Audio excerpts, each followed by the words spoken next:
Muito obrigado, Senhor Deus, pelo teu cuidado das nossas vidas. Obrigado pelo tempo que tu nos permitiste nos recuperar.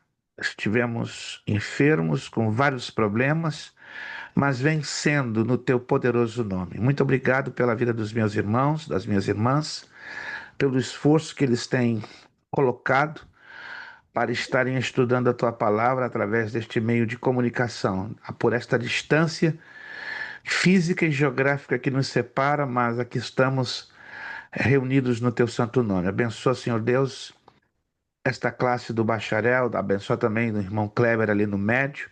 Estende as tuas poderosas mãos, iluminando as nossas mentes, corações na ministração da tua gloriosa e poderosa palavra. Ajuda-nos em tudo, guia-nos.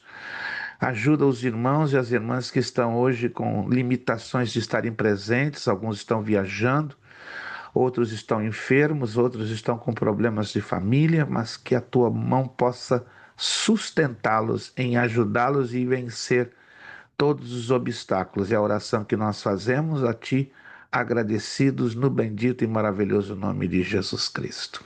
Amém e amém. Irmão Wellington está chegando. Perfeito. Irmão Wellington já está na conexão, só não abriu o vídeo. Tá ali. Então, Irmão pastor, Wellington, preparado igual a irmã Sandra para ir para o Polo Norte. Preparadinho, meu Deus. E eu aqui, irmão Wellington, suando, quase ligando o meu ventilador de teto, acredita? Quase ligando o meu ventilador de teto. meu Deus, aqui nós estamos com Mas frio. Deus é bom, né? Mas eu gosto do frio daí de vocês, né? Por enquanto, Deus está me maltratando e me manter aqui na Flórida, né? Partir de abril eu começo a chorar de tristeza, porque esquenta demais. Meu Deus. Se fosse basear o ano passado, meu irmão, olha, meu irmão, não põe os pés aqui em junho e julho, por favor, esqueça-se da Flórida. Junho e julho é de 110 para cima. Meu É Deus. Como é que faz para horrível. trabalhar do lado de fora, pastor? Há algumas companhias aqui, o irmão, acredite ou não, aqui pelo menos em Orlando e em Tampa, fecham às 2 da tarde. É. Começam às 5 da manhã e fecham às 2. Não tem como. Uau. É impossível depois das 2 você trabalhar. Meus irmãos, vamos então começar a nossa matéria. Irmão Wellington, conseguiu receber a sua apostila? Bem, tá aqui. Maravilha, maravilha. Vamos lá. Só a irmã Priscila, que por enquanto não, mas acredito que ela já em seu poder. Vamos então começar a nossa matéria de teologia pastoral. Para vários de vocês é a última matéria fechando o curso bacharel em teologia. Se tudo correr bem, pretendemos fazer uma formatura no mês de maio, se tudo correr bem. Eu estou lutando para que isso aconteça em Massachusetts, né? Nós vamos fazer, se Deus quiser, é, em, em Massachusetts. De sorte que eu vou estar fechando essa situação o mais rápido possível até o final deste mês. Até o final deste mês eu vou estar fechando esta situação e, consequentemente, eu vou estar já comunicando aos irmãos a data. Poderia ser no domingo a formatura, porque eu estou com problemas com os sábados.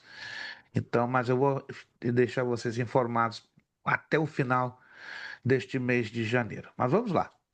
Nossa irmã Lúcia, atrasada, mas chegou.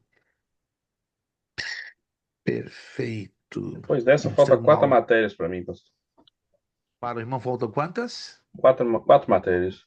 Eu tinha como 3, então são 4. Perfeito. Depois o irmão só me confirme, né? Aqui no meu registro estão como 3. 3. Depois só. Aqui no meu registro, mas o irmão me mande para eu fazer uma reconferência, por favor. As 4 que estão lhe faltando, né? Só para fazer uma reconferência, nada mais. Ok? Talvez Agradeço. eu tenha outra apostila em algum outro lugar, né? Mas, Isso, só me refaça uma reconferência. Eu só preciso tá. isso, da reconferência, para não haver depois nenhum tipo de conflito. Estamos iniciando a matéria de teologia pastoral, né? Repito, para alguns de vocês, ou uma quantidade boa, é a última matéria do curso bacharel e vamos estar até o final deste mês avisando a data exata da formatura que vai acontecer, permitindo Deus, no mês de maio, né? Porque antes disso eu não tenho, infelizmente, não porque eu não queira, nenhuma condição para fazer a formatura para ninguém. Na primeira página você vê o sumário, ou seja, o conteúdo desta apostila é um conteúdo muito rico, né? Vamos entrar numa definição bíblica do que é a teologia pastoral, vocação, qualificação, comportamento do ministro, o ideal do ministro, a organização da igreja, vida devocional, ética, o pastor na sociedade organizada, ou seja, é um conteúdo riquíssimo, riquíssimo, que nós vamos trabalhar ao longo de 6 aulas. 6 aulas. Então, essa matéria terá uma duração exata de 6 aulas, que vai envolver as segundas-feiras deste mês de janeiro e as segundas-feiras do mês de fevereiro. Vamos então passar para a introdução, por gentileza. Fiquei devedor de vocês de enviar os slides, mas eu estarei fazendo ainda o envio dos slides no grupo nos próximos dias. Vamos lá na introdução, na página 3. Se você não localiza o número da página, ela está na parte de cima, lado direito. Ali você vê direitinho a numeração das páginas. Nossa introdução diz o seguinte: os homens cobiçam, mas não sabem o que. Eles caminham, mas perdem a trilha da chegada. Eles lutam e competem, mas esquecem o prêmio. Eles espalham a semente, mas se recusam a cuidar do solo nas devidas estações. Eles buscam poder e glória, mas perdem o significado da vida. Uma frase muito bem colocada por esse escritor britânico do século XVIII, George Gilder.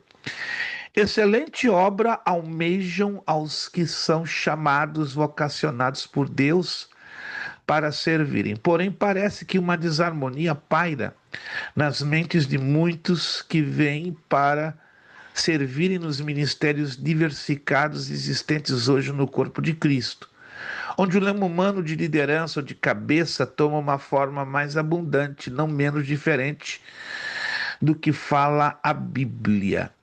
Parece que o lema "eu nasci para comandar e mandar" tem tomado espaço nos corações que foram chamados para servir. Irmã Lúcia Miklos está hoje em 8K. 4K é pouco, minha irmã. Para com isso. Até a senhora me humilhou a minha tela. A senhora está em 8K. Estou vendo até o tamanho, a oleosidade da sua pele. Parabéns, a sua câmera tá de parabéns, né? A minha tá 0, a sua tá 20. Não, a sua câmera sempre é muito boa, muito clara. Não, a minha não é como a da maioria dos irmãos aí, né? Que é MacBook Air para frente. Mas vamos lá. A, a tendência hoje de liderança não é de servir, senão de mandar. É o que nós estamos aqui introduzindo esta matéria de teologia pastoral. O grande exemplo de líder, já temos a pessoa que é o Senhor Jesus, ele nos ensinou a servir. Então, a ideia ou a visão bíblica de liderança é sempre servir, nunca de mandar. Uma coisa é mandar e outra coisa é comandar. Comandar é guiar, dirigir. Mandar é impor, fazer como dá na cabeça, mas nas coisas de Deus e mais ainda na obra de Deus jamais devem ser assim. Continuando aqui na nossa apostila, logicamente se respeita e se acata as funções e ministério de liderança, onde seu papel se tem como muito importante, porém não sobrepondo aos demais, onde se pesa a mesma responsabilidade, pois o dom supremo dado por Deus, o Espírito Santo, detém o poder de dar ou de se manifestar de diversificadas maneiras e nas mais diversas pessoas, conforme o apraz. Assim que nada temos de nós mesmos, pois tudo é dele, a obra bem como o obreiro.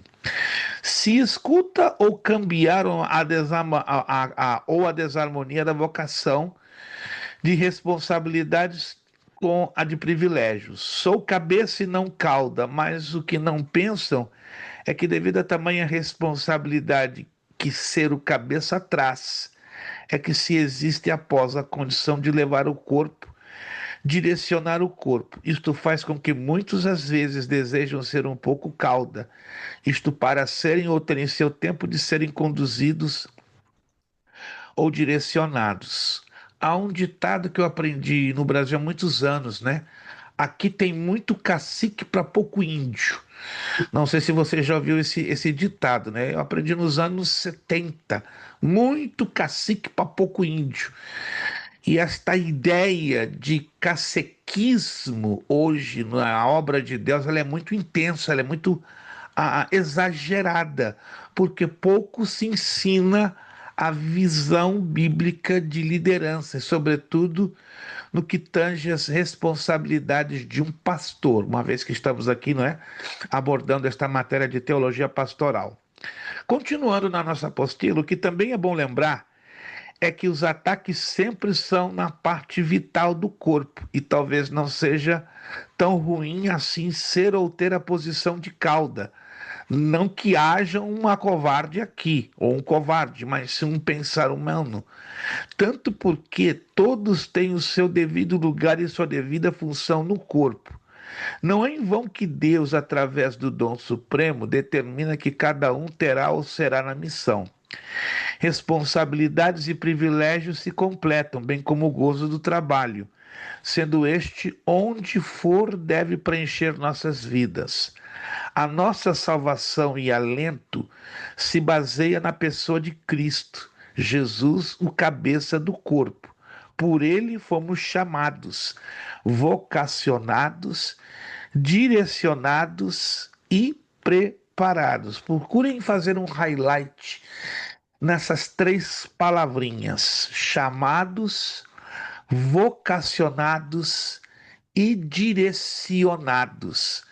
Esse deveria ser o nosso lema de vida cristã e de vida ministerial. E fazermos a seguinte pergunta: até que ponto genuinamente tenho sido eu chamado por Deus? Até que ponto genuinamente tenho sido vocacionado por Deus?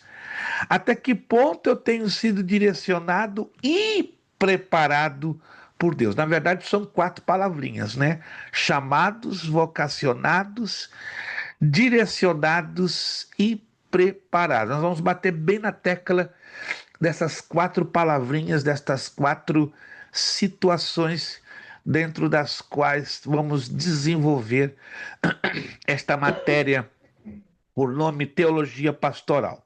E a teologia pastoral está aqui no número 2. É a ciência que trata dos fundamentos bíblicos para o ministério pastoral, bem como das relações do pastor quanto ao seu trabalho, igreja, família, mundo, etc.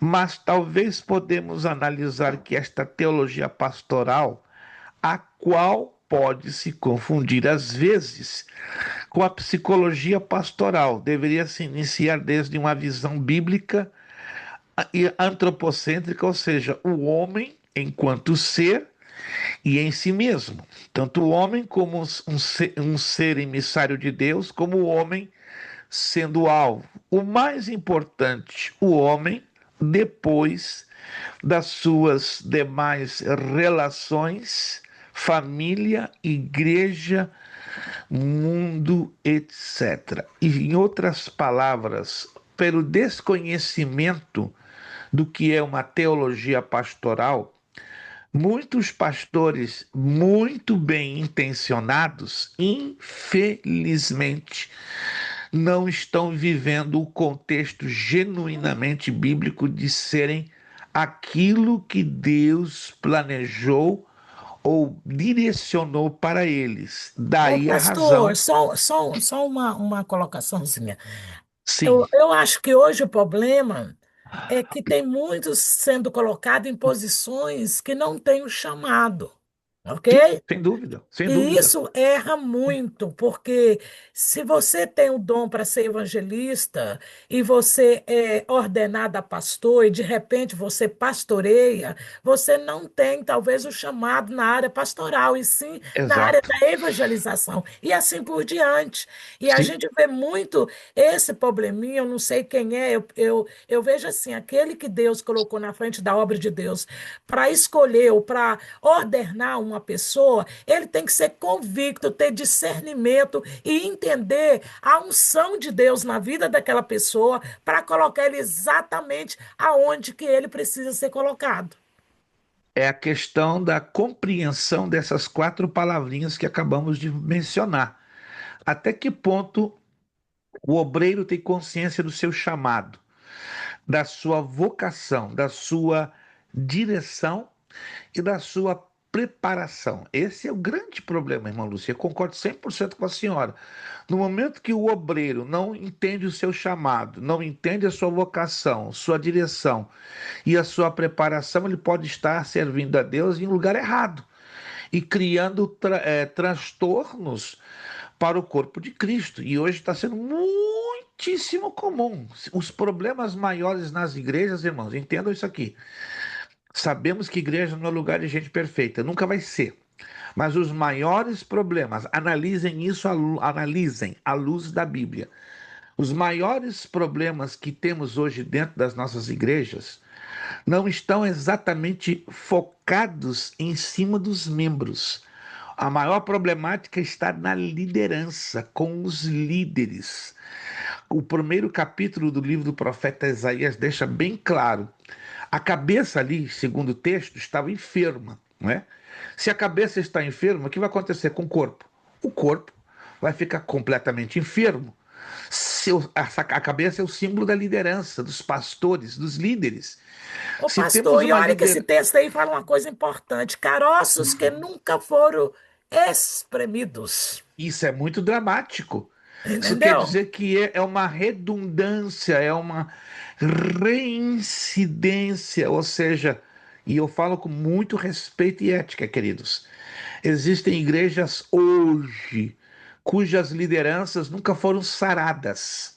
São lideranças doentes, lideranças enfermas, enfermas no orgulho, enfermas na soberba, enfermas na autossuficiência, enfermas de tudo que você possa imaginar e estão trazendo danos um tanto irreparáveis ao rebanho de Cristo, porque a visão de alguns desses líderes hoje, ela está mais focada não para as pessoas, mas para as coisas, para o templo, para o áudio, para o vídeo, para o material. Ok, isso é importante? É. Mas o mais importante é o trabalho, o foco, o investimento com o ser humano, com a pessoa humana. Então, os pastores, alguns, não digo todos, graças a Deus temos ainda um número, não é pouco, é pequeno, mas é um número que ainda encara a obra de Deus com seriedade. Mas a grande maioria hoje está vendo a obra de Deus como uma oportunidade de negócio, Sim, virou de empresa, né? uma empresa, exato, é uma empresa. Abrir uma igreja hoje para alguns pastores é empresa. É garantir o seu salário, é garantir a sua aposentadoria, é garantir o seu luxo, o seu conforto. Epa, biblicamente isso nunca foi assim. Muitíssimo pelo contrário. É o que nós vamos então analisar a fundo dentro desta Ô, matéria. Vamos pastor, passar em. Sim, igual o senhor está falando aí, uma pessoa que não possui o chamado, o problema é que ele vai crescendo. Ele toma a direção de líder e o problema vai só crescendo, porque ele transmite, aí, a partir do momento que ele toma ele está em um patamar de destaque, ele começa a transmitir isso e os demais vai copiando isso dele. sim, é um ciclo, se torna um ciclo vicioso. Eu chamo de um ciclo vicioso enfermiço, porque vai passando de um para outro, de um para outro, de um para outro, de um para outro. Aí vem alguém ensinando a palavra de Deus, ó, a Bíblia como ela é. E aí começa a fazer o quê? Criar o quê? Conflitos, choques, problemas. Hoje, por que nós temos alguém, eu creio que vocês já se perguntaram, por que existem tantas denominações no meio evangélico? Eu estava lendo uma pesquisa, não vou entrar em muitos detalhes para não tomar tempo, a coisa de 2 semanas atrás, 3 semanas para ser mais exato, um pouco antes do Natal, bem antes do Natal. Uma pesquisa feita pela Unesco e a outra pesquisa feita pela Datafolha no Brasil, né? Elas bateram certinho a mesma coisa. Existem hoje no planeta Terra inteiro, no meio evangélico, imagina o número de denominações. Alguém pode soltar aí um número? Quantas denominações você imagina evangélicas que existem no mundo inteiro hoje? E a estatística é de 2023, que ainda não fecharam de 2024 e 2025. Alguém tem uma leve ideia de quantas? Denominações evangélicas que poderiam se traduzir em igrejas. Quando eu falo denominações, são ministérios, entende? Então, cada ministério poderia ter um grupo de 4, 5, 6, 7 igrejas e assim por diante. Que número você teria em mente, de quantidade aproximada no mundo, no planeta? Você vai ficar assustado agora. Já passou da classe 9, dos milhões? 9 milhões e meio de denominações. 9 milhões e meio de ministérios em todo o planeta. Só aqui nos Estados Unidos, 687 mil denominações no meio evangélico. O que significa isso? A grosso modo, um sinal de alerta. Algo gravíssimo que está acontecendo com o corpo de Cristo. Ao invés do corpo se estar mais unido, mais compacto, mais coeso, dentro disto aqui, o corpo está mais do que nunca separado. Ah, eu não me concordo com isso. Basta que diga isso. Não concordo, sai e abre uma igreja, abre um ministério. Eu Isso é um também tenho uma unção, né, pastor? É um negócio, eu também tenho uma unção, também sou ungido. Mas todo o problema está, ó, no desvio do que está aqui. Quando você se desvia dos princípios básicos que este livro ensina, é muito fácil você apresentar uma argumentação que convença a incautos, ou seja, a pessoas que não têm entendimento básico da palavra de Deus. E a maioria do nosso povo, vamos ser sinceros, agora vamos falar do nosso povo brasileiro. É um povo quase, eu não falo isso por desrespeito a ninguém, falo com muito respeito. Nosso povo evangélico brasileiro, um bom número, é um povo biblicamente quase semi-analfabeto ou analfabeto bíblico e teologicamente, comparado aos evangélicos das décadas de 60, 70, 80 e 90, que eram muito bem instruídos na Bíblia, tinham boas escolas bíblicas dominicais, fortíssimos institutos bíblicos. O problema começa a aparecer de 1995 para cá, ou seja, o mundo evangélico sofre um esfriamento terrível na valorização deste livro e na valorização dessas 4 palavrinhas que vou bater na tecla constantemente em cada uma das nossas aulas. Ou seja, sobre o chamado, vocação, direção e preparação. Vamos então entender a teologia ministerial dentro da teologia pastoral. Está aqui, ó, na nossa apostila. Esquadrinhar uma teologia ministerial não deixa de ser uma tentativa de se tentar falar ou referir-se a um mundo de percepções que se dão com muita sensibilidade espiritual, sendo então que nós nos atamos em poucas partes desde todo, mas que demonstram um esboço da teologia pastoral. Teologia ministerial implica também os vários ministérios manifestados, como numa engrenagem, a engrenagem do reino, onde junta as peças, todas são de importância relevante para o bom desenvolvimento da missão da igreja, que seria, no latim, uma expressão chamada missio ecclesia.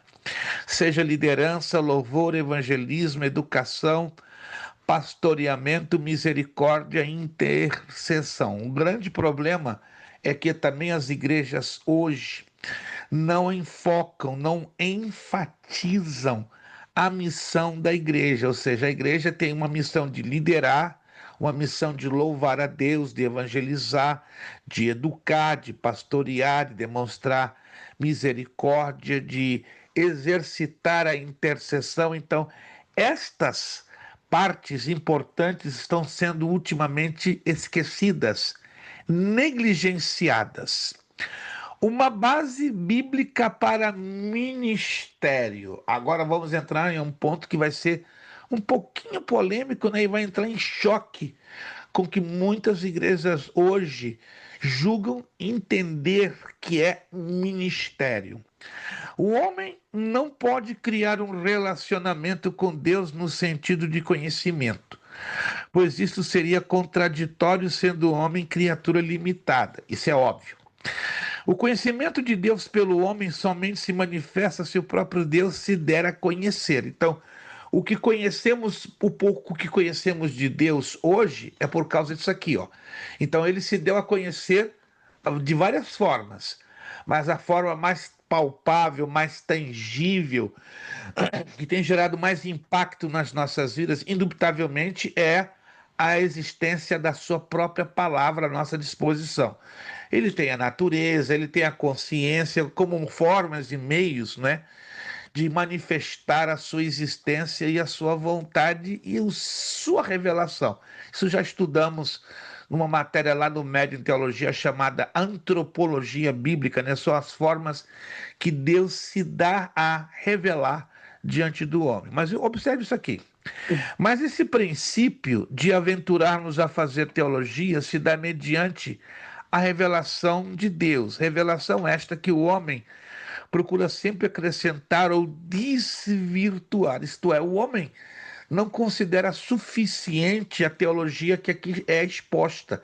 Ele sempre quer colocar um pouco do seu tempero, dos seus argumentos, dos seus mais, dos seus todavias, dos seus entretantos, mas não deveria ser assim. Sim, irmão José Carlos. As conjecturas. Conjecturas.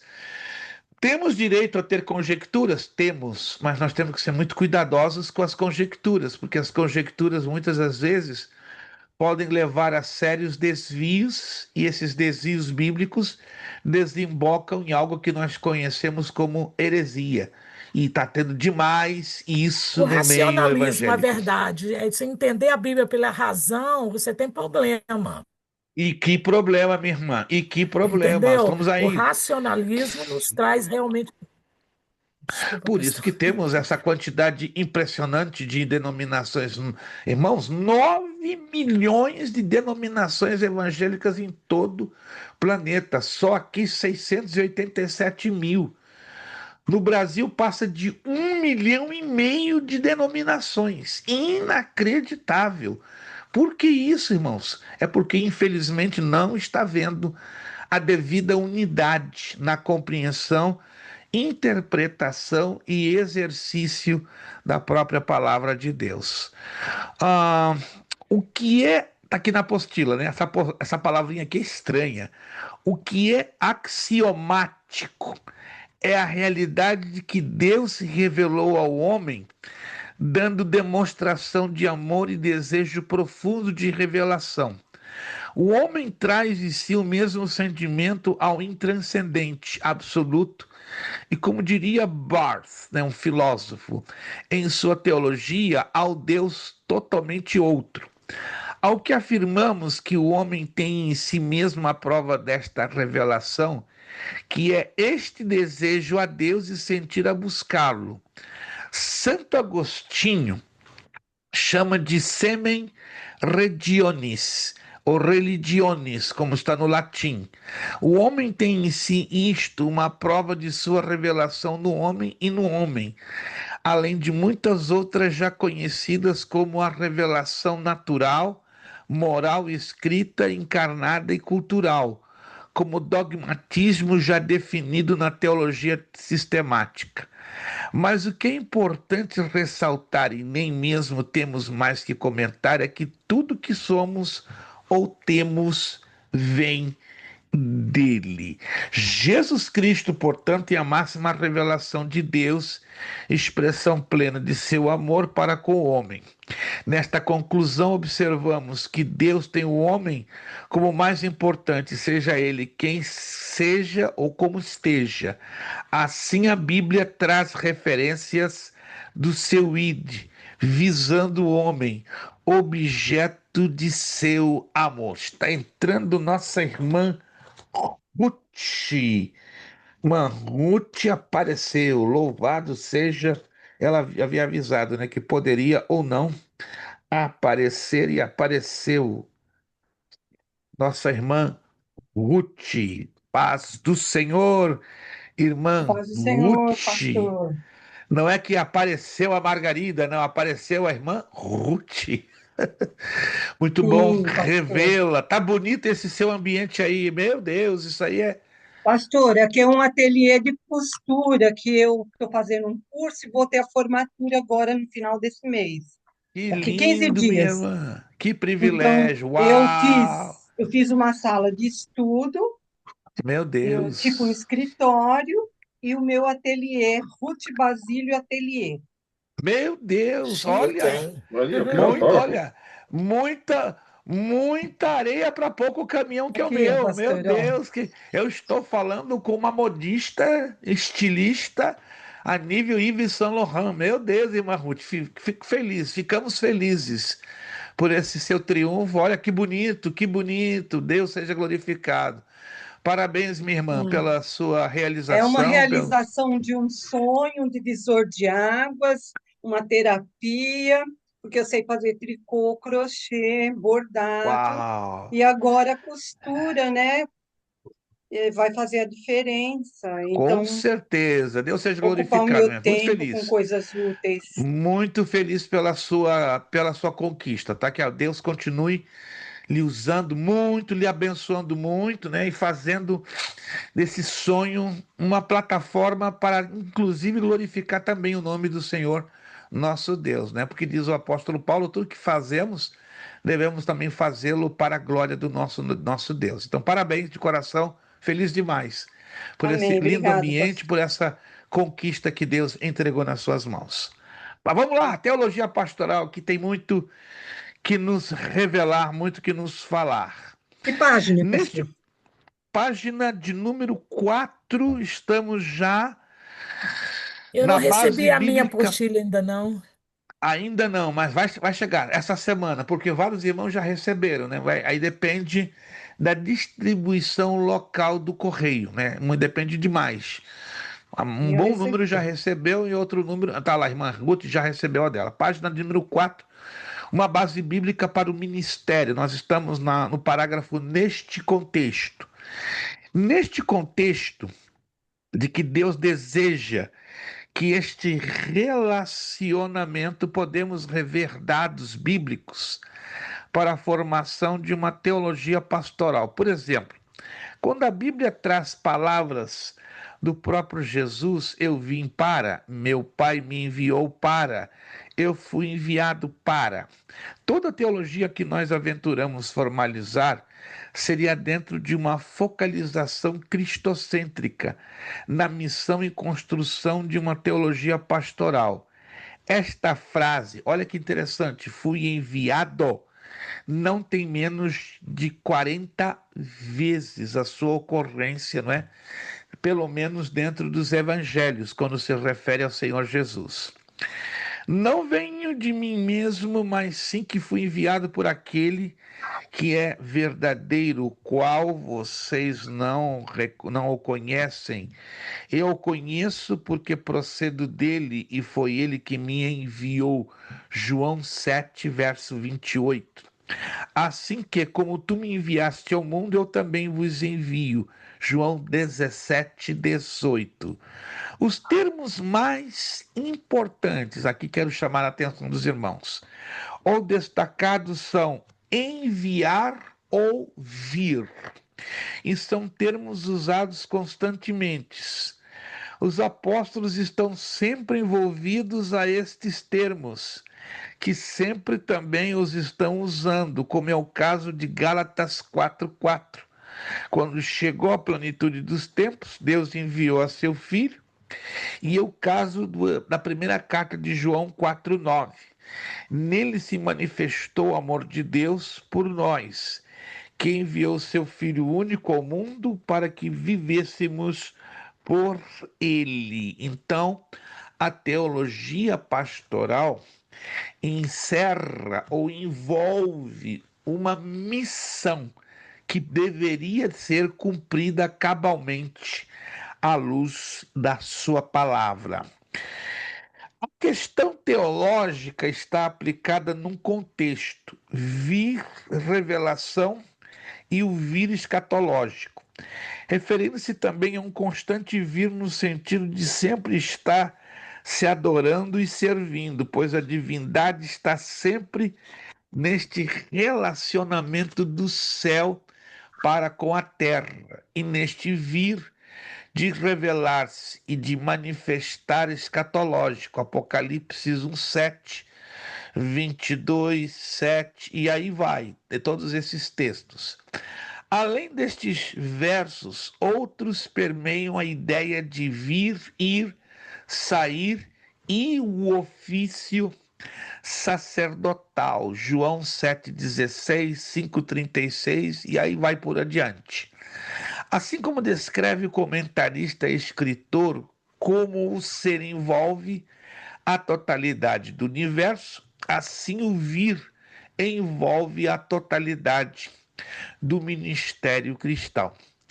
No decorrer de sua mensagem, do seu desenvolvimento, de sua reflexão, vemos um tempo onde a igreja se torna instrumento desta missão. Está aí de novo o foco, que é missão, sendo ela capacitada, comissionada e enviada por Jesus Cristo.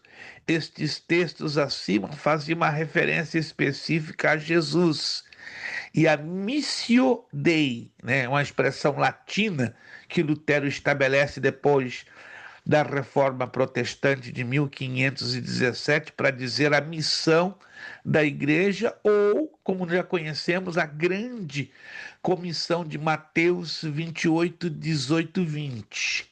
Pois bem, a igreja passa a receber referência que agora a responsabilidade lhe pertence, e as citações bíblicas são a ela direcionadas. Jesus deu o nome dos enviados, apóstolos. Então, o termo que conhecemos por apóstolo quer dizer enviado. E esse termo está sendo mal usado e pessimamente interpretado nos dias de hoje. Hoje se usa apóstolo como um cargo, um título para se ostentar um status eclesiástico, não uma função bíblica, como outrora fora confiada aos seus discípulos. Por outro lado, é muito bom e necessário ressaltar a teologia pastoral, que além de bíblica e cristocêntrica, que logicamente não poderia deixar de ser, tem sua ênfase caracterizada esta por alguns pontos, que são eles: proclamação, ensino, comunhão, profecia e adoração. Olha esses 5 elementos. esses 5 elementos atingem a igreja. Aqueles 4 elementos que falamos lá atrás atingem aos obreiros, aos pastores. Mas toda a igreja deveria estar envolvida, tendo como foco, como meta. Toda a igreja deveria se perguntar, fazendo a seguinte pergunta, ou o seguinte questionamento: estamos vivendo a proclamação como a palavra de Deus nos ensina, ou seja, estamos proclamando a sua palavra como deveria? Estamos vivendo o ensino, o serviço, a comunhão, a profecia, que é apresentar os fatos lá na frente, envolvendo a escatologia e a adoração? Então, são 2 focos. Um foco para os pastores, obreiros, e outro foco para as igrejas. No momento que os pastores e as igrejas compreendam e comecem a viver estes focos bíblicos, muita coisa vai ser mudada no meio evangélico. Se grita muito a plenos pulmões, manda um avivamento. Mas como Deus pode mandar um avivamento se nem os pastores e as igrejas se encaixam dentro dos requisitos bíblicos? Vamos Pastor, então, sim. algo interessante que você está falando aí, a igreja hoje, estava passando na minha mente hoje praticamente as igrejas, é o que elas estão fazendo para os crentes? Está tornando eles não um militante da obra de Cristo, mas está transformando as pessoas em religiosos. Por isso Eu que vou hoje usar nós debatemos um contra o outro.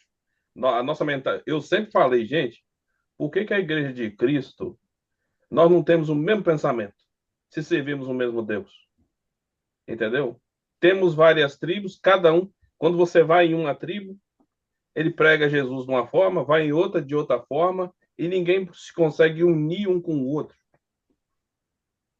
Eu vou ser até um pouquinho mais cruel.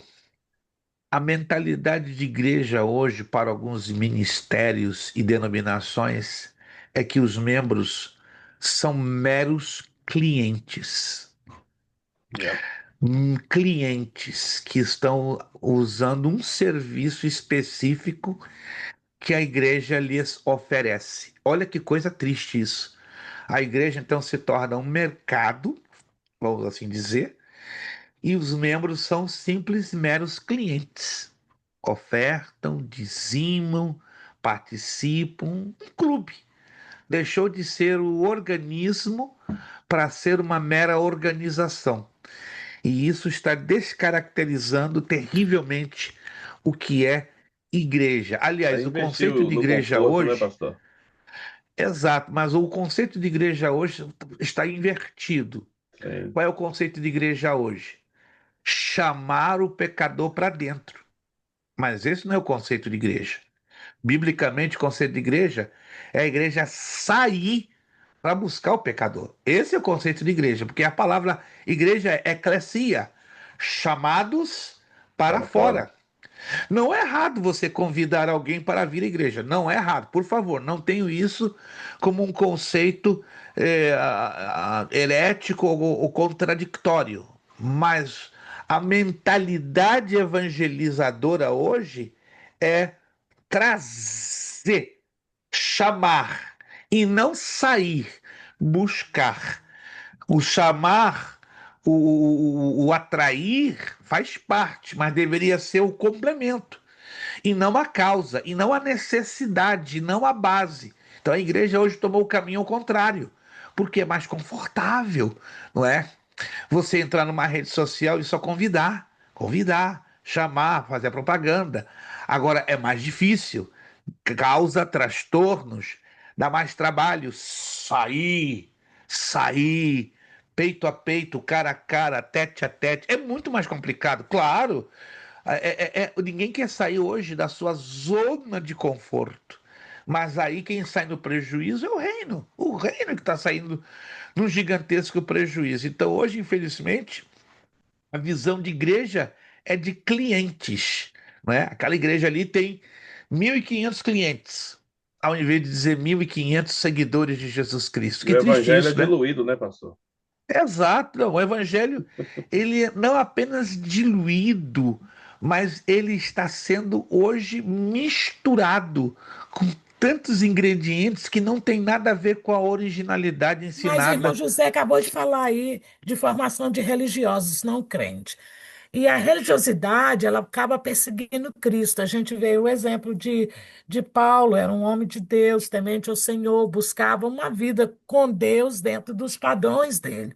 Mas ele perseguia Cristo, né? E é, Então, aonde há religiosidade, Cristo não é o centro, você persegue ele. Ele e é, não passa a ser realmente o centro da sua vida. Você 100% entendeu? correto, cem por É. cento correto. Então, é triste dizer que hoje estamos vivendo uma realidade de gigantesca a massa de religiosos que estão afluindo às nossas igrejas. E por que isso? Porque esta mentalidade está sendo ensinada de uns 30 anos para cá. Analise comigo com seriedade. Se sua igreja não tem essa mentalidade, glória a Deus, glória a Deus. Aleluia! Levante a mão e agradeça. Mas 85% das igrejas hoje têm essa mentalidade de clientela, de religiosidade, entende? Não é julgar, são os fatos, contra fatos, não há argumentos. Se sua igreja não está inserida nesse contexto que está esmagando, agradeça muito a Deus e tome uma posição de orar mais e mais e mais pela sua igreja, pelos seus pastores, pelos seus líderes, porque, meu Deus, igrejas bíblicas, hoje é a esse ponto que queremos chegar. Tá difícil, gente. Aqui na Flórida, desculpe, não sei se aí em Massachusetts, Connecticut, é onde você esteja, mas está difícil encontrar igrejas bíblicas, bíblicas. Igreja tem de todo tipo, de todo tamanho, de todo formato, para todos os gostos. Mas igrejas bíblicas aqui no estado da Flórida e na cidade de Orlando, mais ainda, está bem complicado. Vamos ver esses elementos que são importantes para a igreja vivê-los para que o exercício da teologia pastoral seja realmente bíblica e plena. Olha lá. Vamos falar um pouquinho de cada um deles, do ensino, da proclamação, do serviço, da comunhão, da profecia e da adoração. Qual o papel que cada um desses elementos jogam dentro da igreja? Ensino. Este é o aspecto disciplinar e formativo da igreja. Era a primazia do ministério de Jesus. Ora, olha só, era a primazia do ministério de Jesus. 75% do ministério de Jesus estava voltado para quê? Ensino. Ensino. Eu ouço os pastores um pouquinho alocados, me perdoe a expressão, nas redes sociais. 85% do ministério de Jesus era voltado para a pregação, ele é um evangelista para tudo. 75% do ministério de Jesus era todinho focado para o ensino das Escrituras. E de uma Ele era maneira um simples, evangelista de uma maneira prática, de uma maneira que prática, todos tinham simples, como exato, entender, entendeu? exato. Ele alcançava uma criança como também um idoso. Sim. Mas hoje esse não é a primazia, não é a prioridade. Hoje as igrejas têm como prioridade grupo de louvor, ministério, desculpa a expressão, não se sinta ofendido, ministério de dança. Aonde está escrito isso nas escrituras? Que existe ministério de dança. Ah, mas tem que dar ocupação para os jovens, tem que dar ocupação para as crianças, tem que dar uma ocupação para os adolescentes. Mas vamos à Bíblia, vamos ao padrão bíblico. Se a gente quer criar inovações fora da Bíblia, ainda com a melhor das intenções possíveis, estamos aí desviando e distorcendo coisas que a Bíblia não nos ensina, entende? O Uma pior, coisa é tirando o você. centro, que é Deus, que infelizmente às vezes acho bonita a dança, mas quando ela toma assim, aquele lugar que é o lugar de Deus, está ali, está dançando, você tira a atenção, te atrapalha a ligar no trono de Deus, te atrapalha a Exato. concentrar, porque você está olhando quem está dançando na sua frente. Então, para mim, eu particularmente, cada um tem uma maneira de ser e pensar. Eu acho até bonito, mas se os jovens querem fazer no meio deles, mas quando eles trazem realmente para um culto oficial da igreja, acaba tirando Deus do centro, porque ao invés de você estar ali ligado o seu intelecto, a sua mente para adorar e glorificar, tá a irmã dançando, fazendo coisa na sua frente, tira, para mim, né? Cada Sem um tem um dúvida, não, jeito de sem ser. dúvida.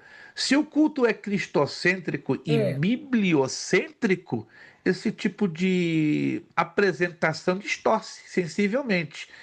Que faça num trabalho específico ou especial com os jovens, um culto de sim. jovens, ok, um evento específico ou especial, Ô, mas não pastor, fazendo isso algo comum, corrente e cotidiano de cada culto. Tem igrejas que não passam culto sem ter esse tipo de O apresentação e pastor, já é a parte. Igreja Batista da Lagoinha, ela começou com esses grupos de dança lá em Belo Horizonte, mas os objetivos deles era lindo. Eles iam para o centro da cidade fazer a dança de uma maneira de expressar Cristo e evangelizar.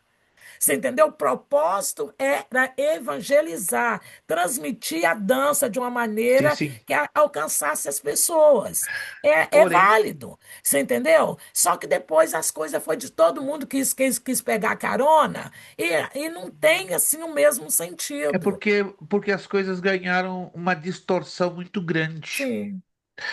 E o foco foi desviado. No momento que se desvia o foco, ou seja, se tira de Cristo, da Bíblia, e se coloca no grupo de dança, ou no grupo fulano, ou no grupo cicrano, não estou me referindo apenas à dança, também à questão de bandas evangélicas, bandas gospel.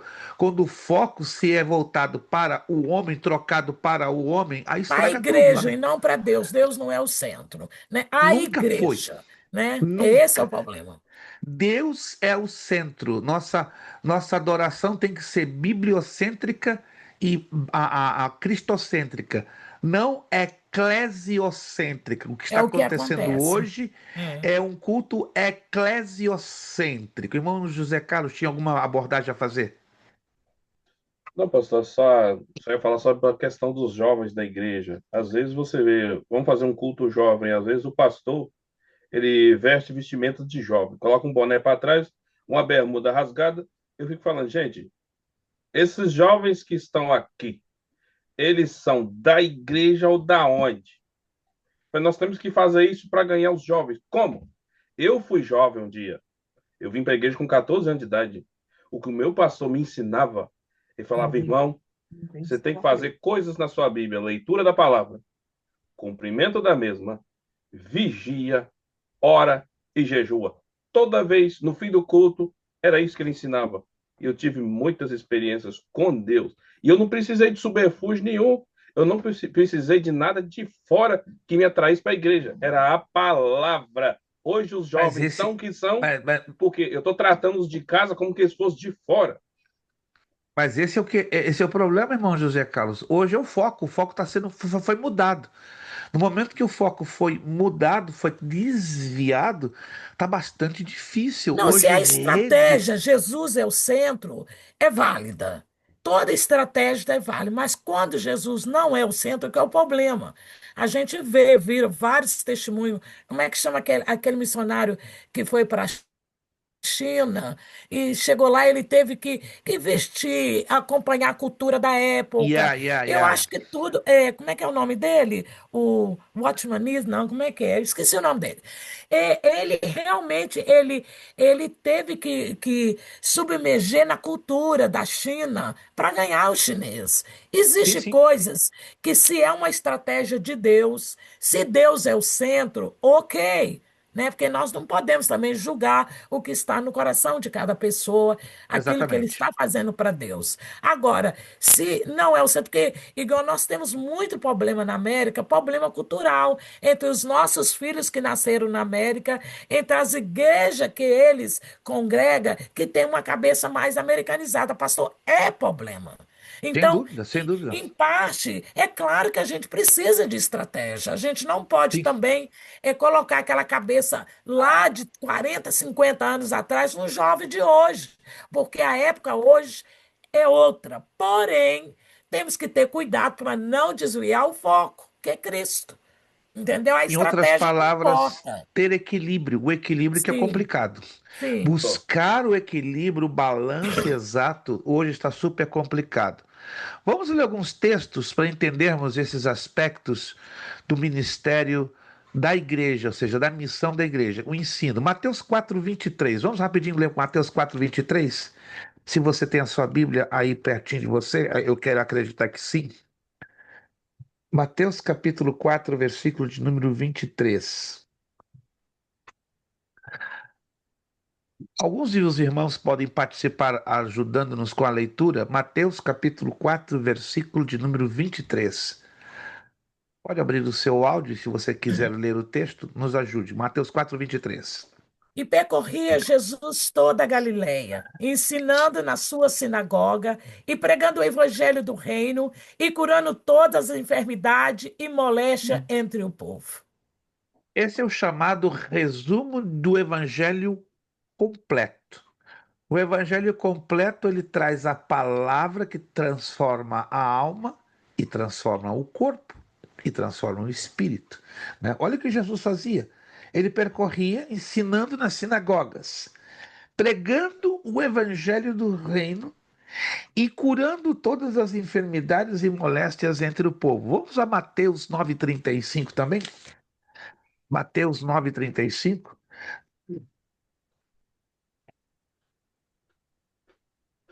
É um texto bem parecido.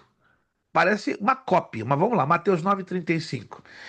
E percorria Jesus todas as cidades e aldeias, e ensinando nas sinagogas deles, e pregando o evangelho do reino e curando todas as enfermidades e moléstias entre o povo. Caramba, rapaz, como era importante a pregação e o ensino, né? Jesus buscando fazer o equilíbrio entre essas dois fiéis da balança. Mateus 7:29, né? Nós pulamos. Mateus 7:29. Texto curtinho, mas que também fala muito. Porquanto os ensinava com autoridade, não como os escribas.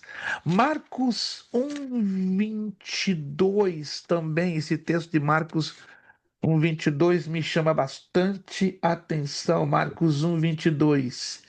E maravilhavam-se da sua doutrina, isto é, do seu ensino, porque os ensinava como tendo autoridade e não como os escribas. Eu me detenho Pastor, com mas esses só existe textos. autoridade quando você realmente tem ela dentro de você.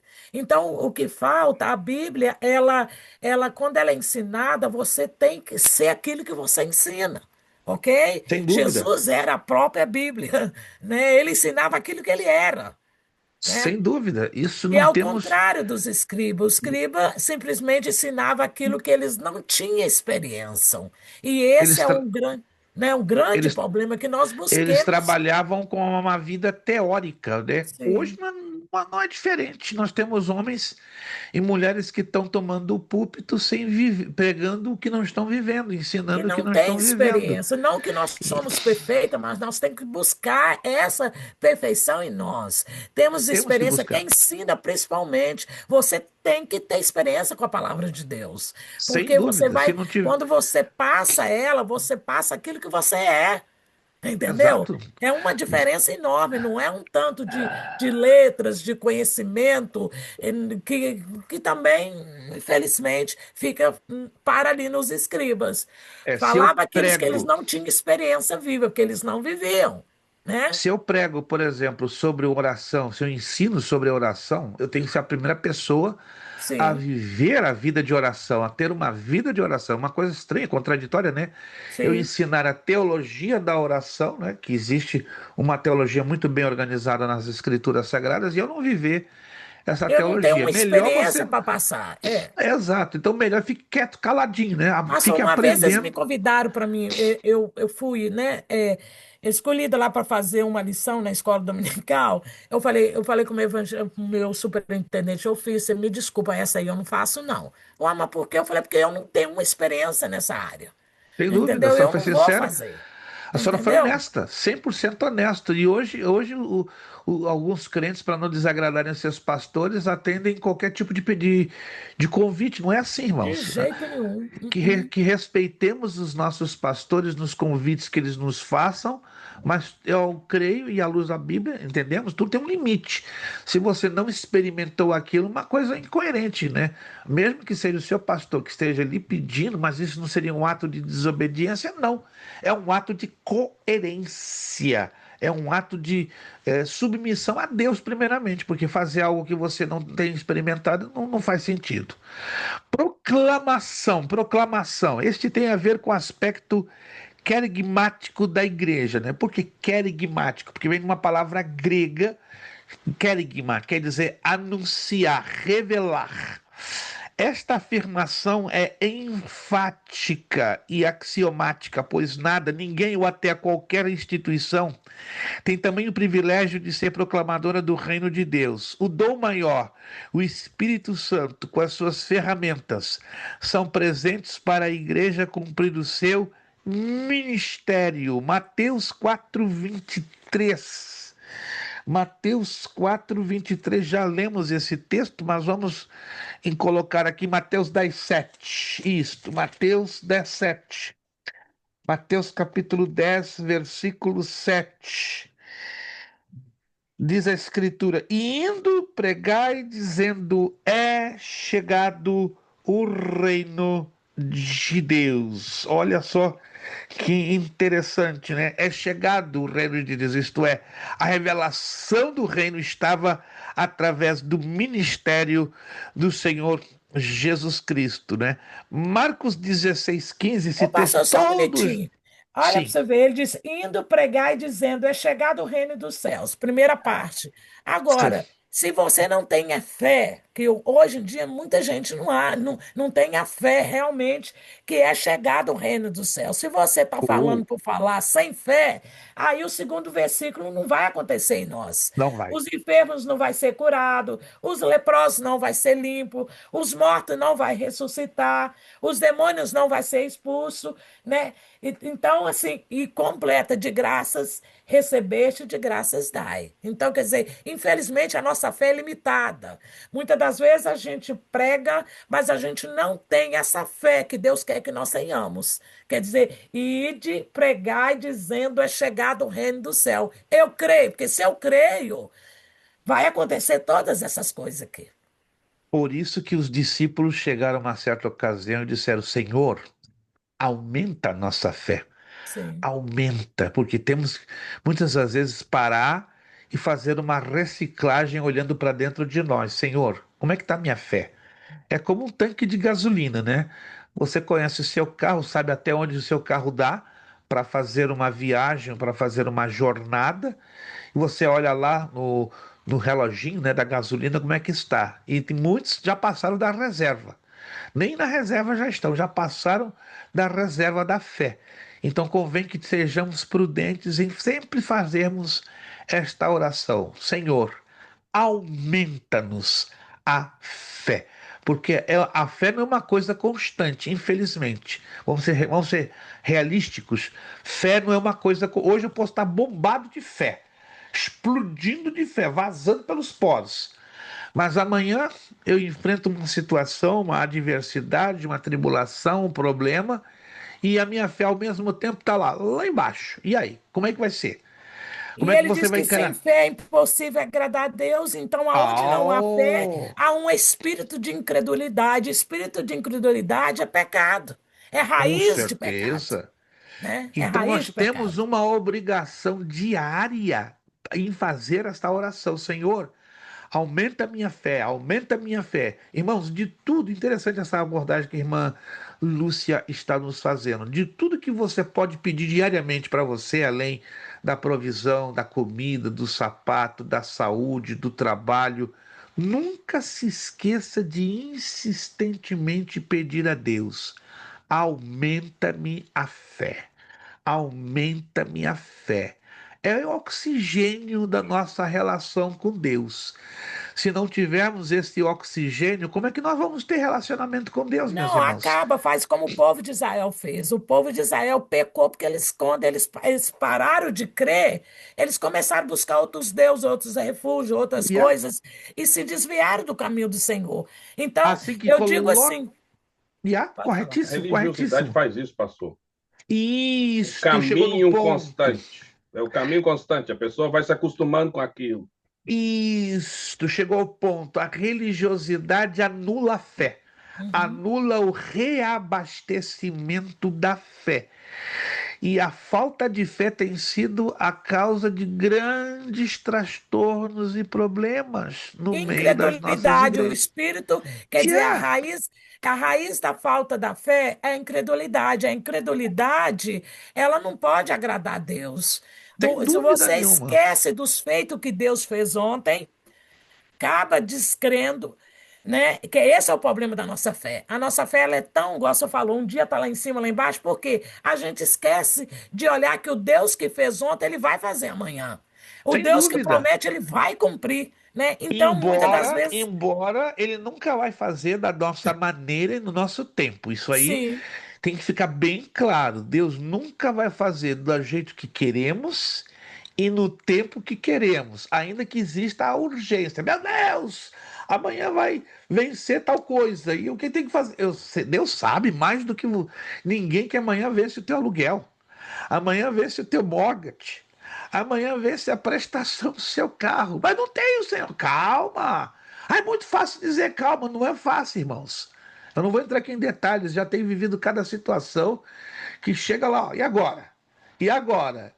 O que resta é só esperar. Crer e esperar, que é a parte mais Mas difícil. aí, se tem falta de fé, ele diz que a gente pode pedir que ele nos dá. Mas a raiz de crer Oh, é crer nas promessas de Deus. No momento Exatamente. que há dúvida em nós, lembramos de um versículo, colocamos em nós, repetimos em nós. Não, o Senhor diz que não, eu vou preocupar com o dia de amanhã. Então, Senhor, eu creio que amanhã o Senhor vai prover. Quer dizer, a Bíblia, ela nos traz essa fé. A palavra de Deus, Aí, ela nos sustém as mas aí promessas de vem aquilo que Deus. estamos falando desde o começo: experiência. Sim. Precisamos ter uma experiência viva com as Escrituras e com Deus das Escrituras. Por isso que a teologia pastoral, infelizmente, neste aspecto, tem sido relegada a segundo, terceiro e último plano, ou seja, não tem sido exercitada como Deus gostaria que fosse a luz da Bíblia. Ah, pastor, sim, os crentes antigos, vamos voltar para trás, porque eu acho que até hoje que nós chegamos, todos deveriam aceitar Jesus de novo. Por quê? Os crentes de outrora não tinham tanto conhecimento quanto temos hoje. tinha Os muita fé. crentes de hoje não têm o compromisso que os crentes antigos tinham. Eu creio que o sonho de Deus é unir as duas coisas. Mas eles tinham muita fé, isso é verdade, confesso ao irmão. Eles Sim. não tinham muito conhecimento, não tinham acesso aos Eu recursos que falo com o hoje senhor a que igreja eu tem. já conversei com pessoas pessoas assim que eram analfabetas. Eu não queria Yep, parar de ouvir ele falar de Jesus. A yep. Concordo, experiência. concordo, Eu já concordo, entrei dentro de casa concordo. simples, pastor. Quando o senhor passava o portal da casa, parecia que o senhor entrou em outro lugar. Fala, tem alguma coisa diferente dentro dessa casinha. Muito simples. A pessoa vem Yep. conversar com o senhor não quer parar de conversar com ela. O senhor vê assim, Eu, aquele é crente de verdade e não exige nada por isso. Hoje Mas exigir ele muita tem coisa, igreja. experiência, irmão José. Aí é onde a gente está falando da experiência. tenho Sim, Você só ensina experiência. aquilo que você tem experiência. Essa é a diferença. Quando Né? se tem experiência, irmãos, é uma coisa muito linda. Eu convivo com É. dois pastores mexicanos aqui na Flórida, eles são um de 80, outro de 94 anos. Semi-analfabetos. Mas quando você senta com eles para tomar um café, não dá vontade de você tomar o café, dá vontade de você almoçar e jantar com eles. Sim. Porque a vida de experiência que eles têm com Deus Dá até e vergonha com, na gente. e com um pouquinho conhecimento da palavra que eles têm é tão tremendo. Entendeu? São os meus conselheiros. Quando eu estou angustiado, triste, preocupado, sobrecarregado, cabeça quente com problemas, eu viajo 1 hora daqui, lá para o interiorzão da Flórida, no meio do mato. Falei, pastor, me recebe. Já sei, pastor. Tá pesada a coisa, tá pesada, né? O senhor tem 90 e poucos anos, eu tenho 66. Às vezes, quando o senhor Eu chega, quero pastor, ele aprender. já sabe a razão porque o senhor está indo. Já sabe, Ô, rapaz. Aí pastor, minha branca. meu ex-pastor, a esposa dele é minha amiga. O pai dela tem 90 e poucos anos de idade. Ele pastoreou mais de 50 anos. O vocabulário dele é o seguinte: nós foi, nós vai, nós fica. Pastor, mas um homem tem tanta experiência com Deus durante 50 anos de ministério naquele interior de Minas Gerais. Vida, formou pastores, homens de Deus, que é uma coisa linda, formou liderança, que hoje está tudo aqui na América, que tem o maior respeito por ele, homens realmente com estrutura espiritual. Um dia eu estava na escola dominical, ele estava assistindo aqui na América, assistindo a escola dominical. Ele, desse tamanhozinho assim, ele terminou a escola dominical, foi a irmã Lúcia. Ô, menina, mas hoje eu aprendi demais, viu? Ele falando comigo.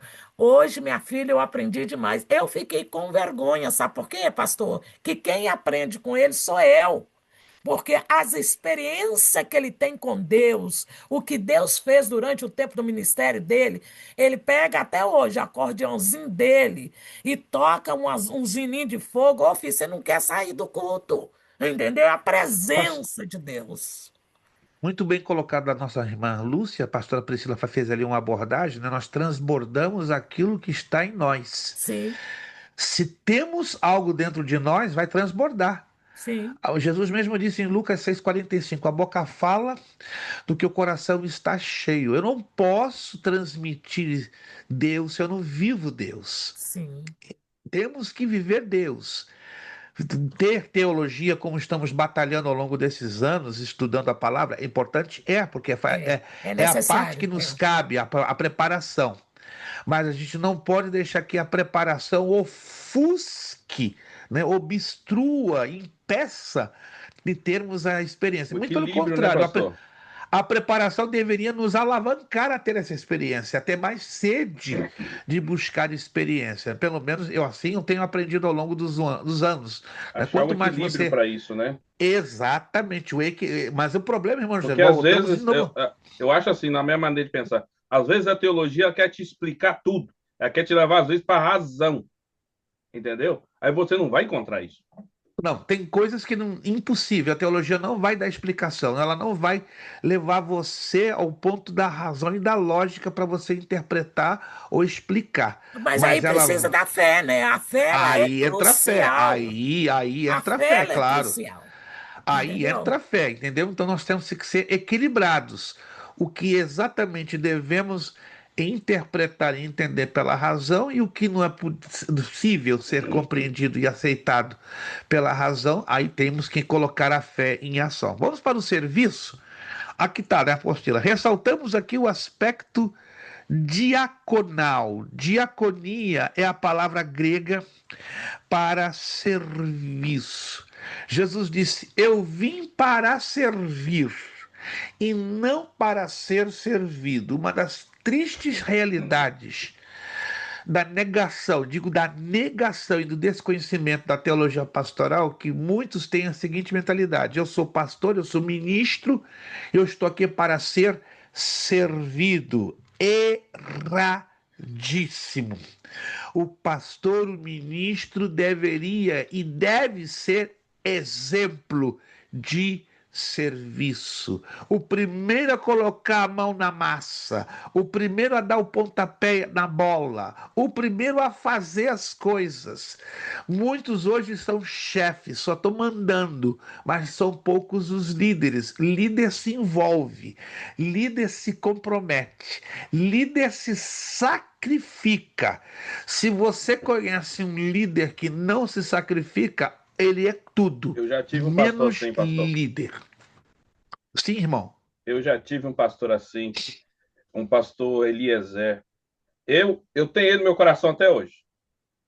Entendeu? Um homem assim, em construção. Nós construímos uma igreja enorme, R$ 0 no bolso. Ele lançou uma campanha de ninguém de mãos vazias. No dia de bater a laje, tá todo mundo, mas veio todo mundo. Ele era um líder mesmo. Sim, Veio aquele sim. monte de gente. Aí, de repente, não tinha máquina, né? Ele chegou e regaçou a calça dele. Ele, o irmão Joldo, falou: irmão, vocês carregam, eu vou virar a massa. Falou: pelo amor de Deus. Eu olhei para aquilo assim, eu falei: esse é meu exemplo. Meu Entendeu? Deus. Exemplo de. Mas os irmãos, eu nunca vi uma alegria de carregar peso que a gente teve naquele dia. Hoje está difícil vermos isso, né? Tanto e mais aqui, que aqui é tudo muito facilitado as coisas, aqui é tudo muito automático, aqui é tudo muito light. Então hoje isso aqui é difícil demais. Ou seja, se não existe o conceito de sacrifício, não existe a visão bíblica do que é servir. Nunca se esqueça disso. A palavra servo vem de uma palavra grega, doulos. Doulos muitos traduzem como servo, mas na verdade é escravo. Escravo. Escravo. Então nós somos escravos de Cristo por seu amor.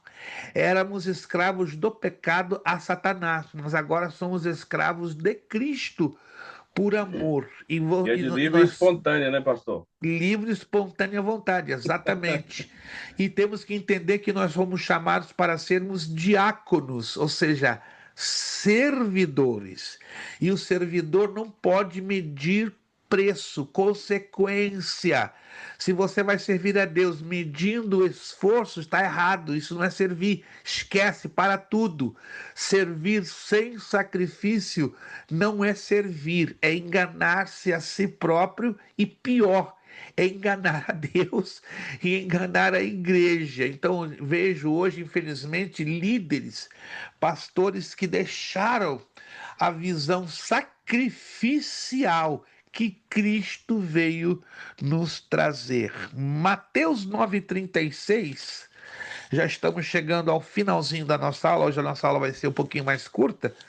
Eu peço que, na medida do possível, na próxima segunda, os irmãos batalhem bastante para começarmos pontualmente, né? Hoje tivemos vários atrasos, não vamos batalhar. Bom, eu sei que todos têm as suas lutas, suas muitas dificuldades, né? Eu também tenho tido, né? Estou com a minha família enferma ainda, né? Minha esposa, tenho que dar atenção, meu filho, enfim, mas estamos aqui, lutamos muito para estarmos aqui. Todos nós temos os nossos problemas, nós vamos fazer de tudo para na próxima aula termos um início de horário o mais pontuais possíveis, claro, na medida da nossa possibilidade. Mateus 9:36, assim nos diz a palavra de Deus, Mateus 9:36. E vendo a multidão, teve grande compaixão deles, porque andavam desgarrados e errantes como ovelhas que não têm pastor. O sentimento de Jesus em servir, não é? Ele sentia compaixão. Quando você serve, você sente compaixão, você se sacrifica por compaixão, por amor àqueles a quem você está servindo. Também Lucas capítulo 10, versículo 25. Lucas 10, 25. Lucas capítulo 10, versículo de número 25. E eis que se levantou um certo doutor da lei. Tá vendo? Isso. Um certo doutor da lei, tentando e dizendo: Mestre, que farei para herdar a vida eterna? Então, esse doutor da lei não sabia que para herdar a vida eterna era necessário o quê? Servir, entregar-se. Quero ir a Gálatas também, capítulo 6, versículos 9 e 10. Gálatas, carta do apóstolo Paulo a Gálatas, capítulo 6. Paulo aos Gálatas, capítulo 6, versículos 9 e 10. E não nos cansemos de fazer o bem, porque a seu tempo ceifaremos, se não houvermos desfalecido. Então, enquanto temos tempo, façamos o bem a todos, mas principalmente aos domésticos da fé. Irmãos, guardem isto, como esse texto aqui é lindo, me chama demais a atenção. Não nos cansemos. Tem muita gente que está se cansando de fazer o bem. Não nos cansemos de fazer o bem, porque a seu tempo ceifaremos, ou seja, vamos ter o retorno, vamos ter a paga, né? Vamos ter o regresso. Se não houvermos desfalecidos. É muito fácil, irmãos, ao longo de uma jornada longa, você desfalecer. Concordam? É muito fácil, é muito fácil. Não vou aqui entrar em detalhes, mas ao longo da nossa vida cristã, não nos faltou razões ou motivos para, no meio do caminho, desfalecer e desistir. Não nos faltaram razões, motivos, mas aí paramos para pensar: parar para quê? Parar por quê? O que eu ganho parando? Piora as coisas, não é verdade? Se já está difícil, você lutando, batalhando para avançar, fica pior se você para. Se você para, desfalece, aí arrebenta-se tudo.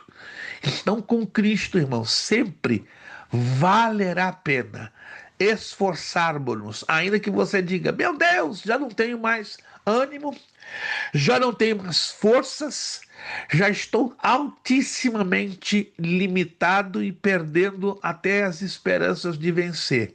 Mas, irmão, só um pouquinho, diz a Escritura, né? Aguente só mais um pouquinho de tempo, e o que há de vir virá e não tardará. E vamos A prova chegar. não é além das suas forças, né? Exatamente. E Jesus deixou isso muito claro quando falou ao apóstolo Paulo: a minha graça te basta, e o meu poder se aperfeiçoa na fraqueza, né? Diga ao fraco, sou forte. Então, minha irmã, meu irmão, quando a corda estiver para arrebentar, levante um grito, um clamor: Senhor, manda uma dose agora reforçada da tua graça, porque vai arrebentar a corda, vai tudo ir pro buraco. Senhor, manda agora. E funciona, irmão. É só você Gerar, né? levantar Deus a está gerando cabeça. alguma coisa, né? Quando você está na Exatamente. forja, Exatamente. Mas, irmãos, pensa numa coisa que funciona: levantar a cabeça para o alto e gritar para Cristo. Não demora muito, ele envia a paz que vem dele, a alegria, o gozo, o fortalecimento que vem dele. Aí derrama como se fosse uma chuva. Sabe aquela chuva de car washer, né? Que tá lavando o carro, aquela coisa que é a graça de Deus, que é nos daí que vem a experiência, renova, né, pastor? que nos refresca. Para isso, temos que ter essa experiência. Vamos deixar para a próxima aula a comunhão, profecia e adoração, e vamos entrar na parte da vocação. Eu peço que vocês, por favor, para ganharmos um bom tempo, façam leitura das páginas 5, por favor, páginas 5, 6 e 7. 5, 6 e 7. Eu quero deixar como uma pequena tarefa para os irmãos, só para estarem bem aprofundados na temática que nós vamos trabalhar na próxima aula. Páginas 5, 6 e 7 da nossa apostila. Hoje tivemos ausência de vários irmãos e irmãs, uns porque estão viajando, outros estão com situação de trabalho, de saúde, outros eu não tenho a mínima ideia, não nos informaram, pelo menos até o momento, mas e sabemos que, na medida do possível, quem pôde estar aqui, aqui está, quem não pôde, entendemos que tem as suas várias, ou teve, né, as suas muitas ou várias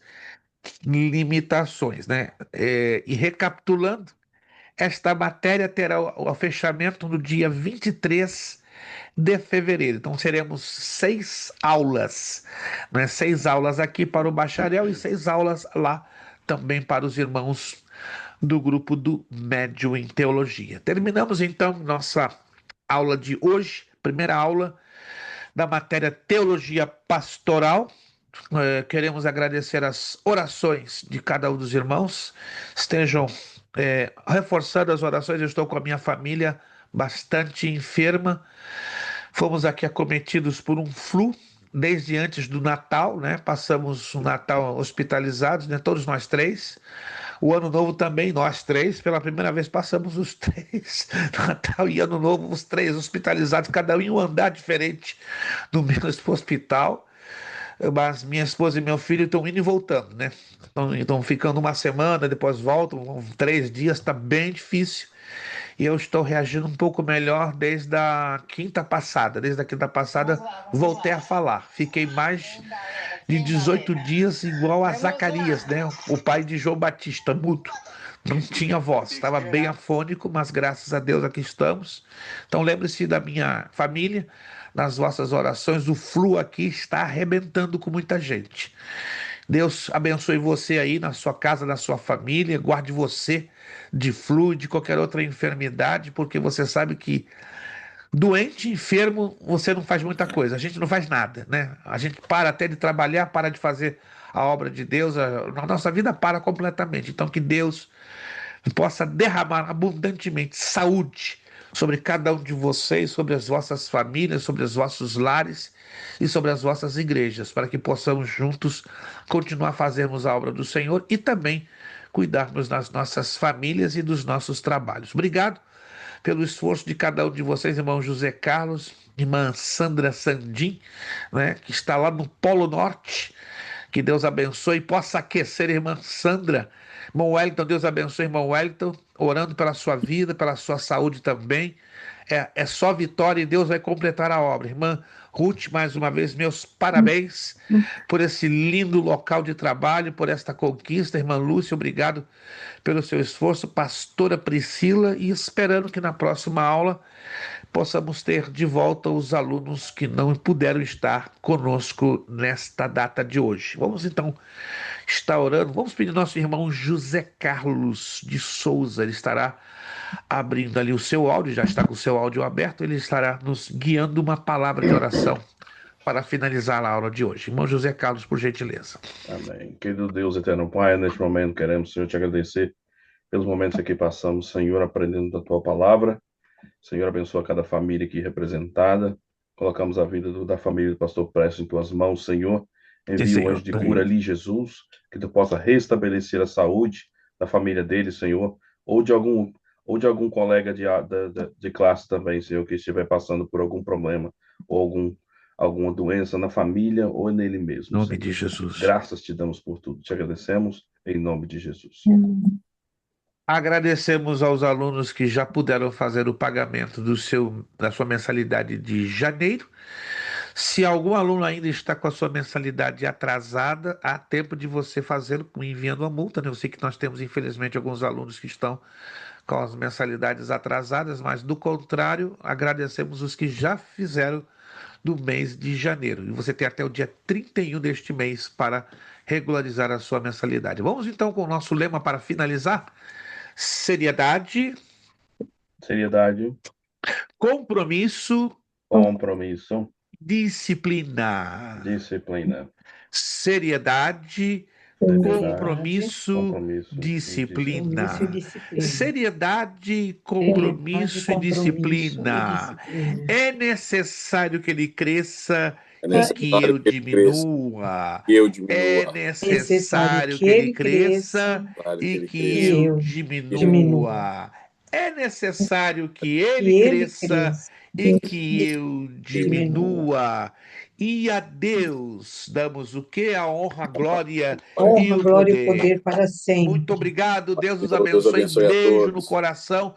Semana de vitória, segunda-feira abençoada para você e sua família. Nos reencontramos próxima segunda-feira, dia 19, se assim Deus nos permitir. Muito obrigado a todos. A paz do Senhor Jesus. Muito obrigado. Senhor para todos. Deus abençoe.